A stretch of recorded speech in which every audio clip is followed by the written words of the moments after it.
Ever get hit by a song that just makes you want to like book a flight right now? Totally. You know, like Yeah. that's reggae for a lot of people. It's sunshine, good vibes. Yeah. But we're about to discover it's so much deeper than just a vacation playlist. Absolutely.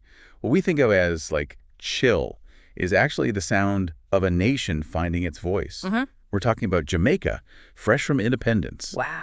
and a musical revolution brewing. Okay, I am intrigued.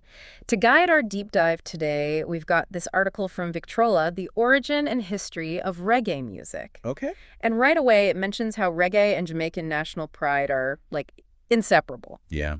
And to understand why, imagine this. It's 1962. Jamaica's finally free from colonial rule. Okay. That energy, it's not just political, it's cultural. People are craving a sound that's uniquely theirs, not just echoes of what they heard, Yeah. in the colonial days. Well, it's like, how do you capture the soul of a newly independent nation? Yeah, Cue the music. exactly. This article talks about how post-World War II, Kingston's booming. Okay. People are flocking to the city, Right. and this energy spills over into the dance halls, these spaces popping up everywhere. Right. The article called them crucibles of creativity. Yeah. So we're not just talking clubs, but places where Jamaican music is being invented, like, live. It all starts with American R&B making its way over. Hmm. Think about it.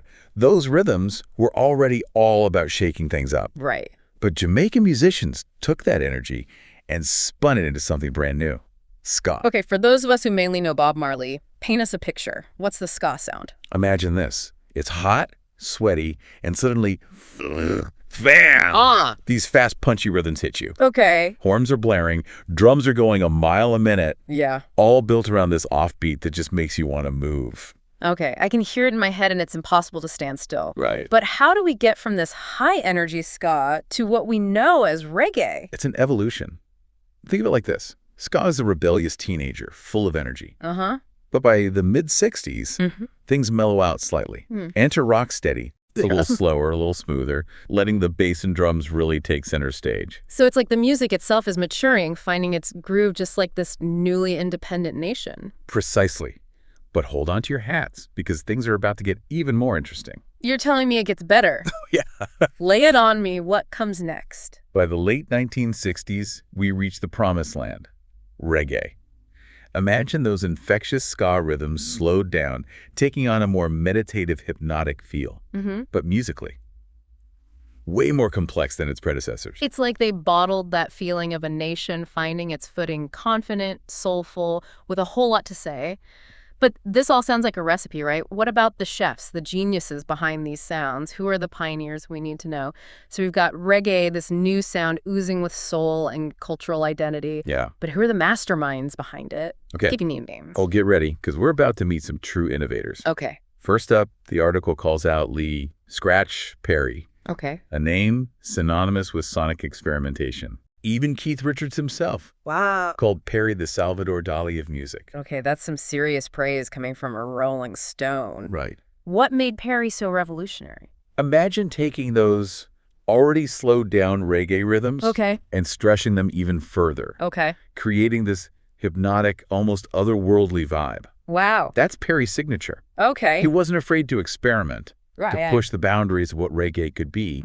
And get this, he's considered a pioneer of dub music. Wait, dub music. Fill me in. I feel like there's a whole other rabbit hole here. You better believe it. Okay. Imagine taking a reggae track, stripping it down to its bare bones, Okay. then layering on echo, reverb, all these spatial effects. Wow. It's like remixing in real time, Okay. creating these sonic landscapes that are trippy, hypnotic, and deeply immersive. Wow.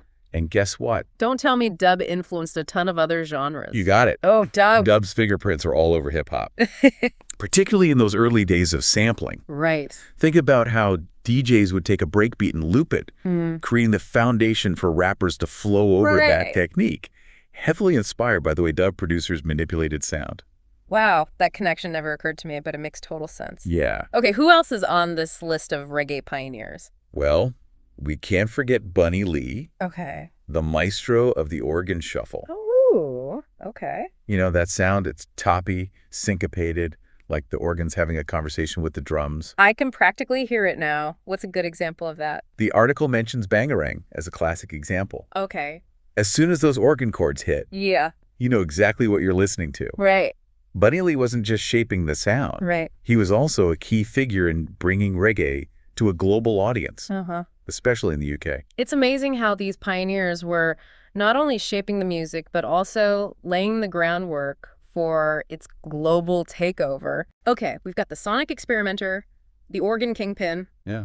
Who else is on our list? Next up, we've got Osborne King Tubby Reddick. Okay. If Lee Scratch Perry was the painter, Okay. King Tubby was the sound engineer extraordinaire. Gotcha. He was all about those effects, delay, reverb, you name it, Right. transforming his studio into an instrument itself. Wow. Again, he played a huge role in the development of dub. So we're seeing a pattern here. Experimentation, pushing boundaries, not being afraid to play with sound in new and unexpected ways. Yeah, absolutely. And that innovative spirit wasn't limited to the producers. Right.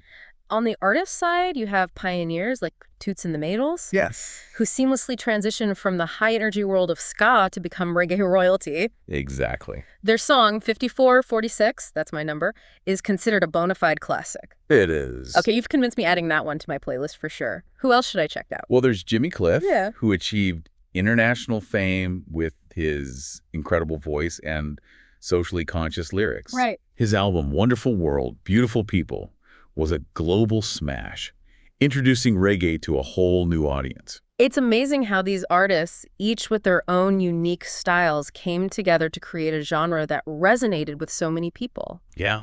It wasn't just about the music, right? It was Yeah. about the message. Absolutely. From the very beginning, reggae lyrics were infused with social commentary, reflecting the struggles of everyday Jamaicans, especially those living in poverty. Right. It was music born out of a struggle for equality and justice. So we've got this potent mix of social commentary, infectious rhythms, Yeah. and a whole lot of soul. Mm-hmm.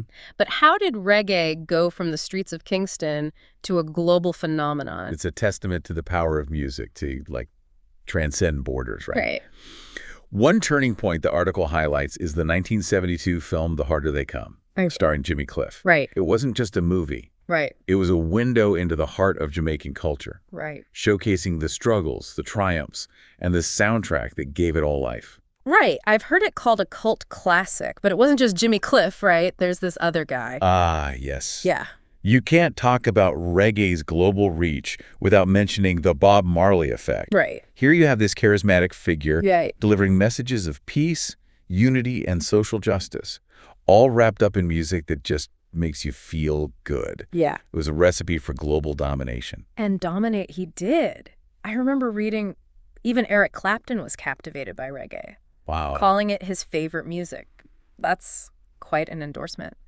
But it wasn't just star power, was it? No, it was bigger than any one artist. Right. The Jamaican diaspora played a huge role. Right. Think about it. Jamaicans emigrated all over the world, Right. taking their music and culture with them. Right. Artists like Aswad and Steel Pulse found massive followings in the UK, Right. proving that reggae's message of unity and resistance resonated far beyond its birthplace. It's almost as if the music itself became a form of cultural diplomacy, building bridges and fostering understanding across continents. Exactly.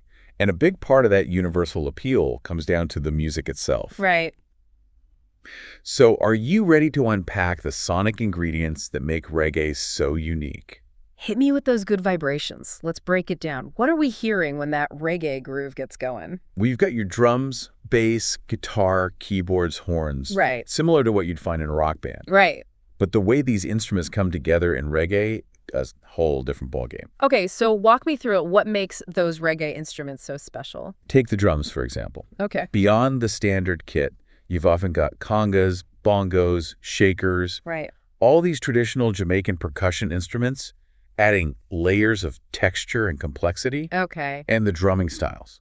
Forget about a simple backbeat. Right. Reggae drummers have this way of emphasizing the third beat, Okay. creating that laid-back, hypnotic groove. Right. That feeling of almost floating on the beat. Yeah, And then there's that bass line. So deep, so groovy. absolutely. Yeah. In many genres, the bass is there to support, but in reggae, Yeah. it's the heart and soul, driving the rhythm, making you want to move. And speaking of moving, we can't forget the guitar. Oh, right. That's skanking. Yeah. Such a distinctive sound. Exactly. Yeah. That sharp, staccato strumming, often emphasizing the offbeat, creates this call and response with the other instruments. Oh, okay. And then you have the keyboards adding these melodic flourishes and the horns, Yeah. bringing that bright, celebratory energy. It's like this beautiful tapestry of sound, each instrument playing a distinct role, yet blending seamlessly into a unified whole. Yeah, And then, of course, there's that vocal delivery, so soulful, so full of emotion. absolutely. The use of patois, Right. that Jamaican Creole language, Right. adds a whole other layer of depth and authenticity to the music. It's amazing how it blends English with influences from West Africa, Spain, Portugal. It's like the sonic representation of Jamaica's diverse cultural heritage. Absolutely. And that connection to heritage is something that contemporary reggae artists continue to explore. Right. The article even suggests a few to check out. Oh, I'm always down for expanding my musical horizons. Who do they recommend? Well, they shout out Eastern Standard Time, Okay. who blend reggae with jazz influences for a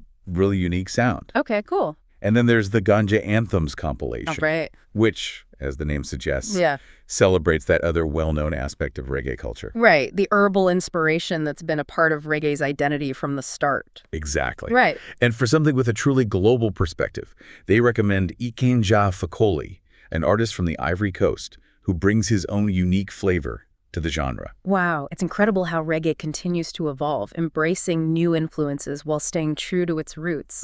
It's more than just a genre. It's a living, breathing cultural force. Beautifully said. It makes you wonder, could reggae be considered a form of musical diplomacy?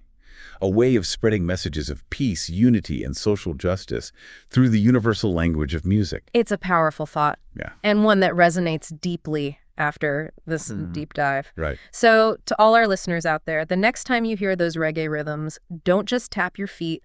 Let the music move your soul and inspire you to create a more just and harmonious world. Yeah. Until next time, keep the music playing.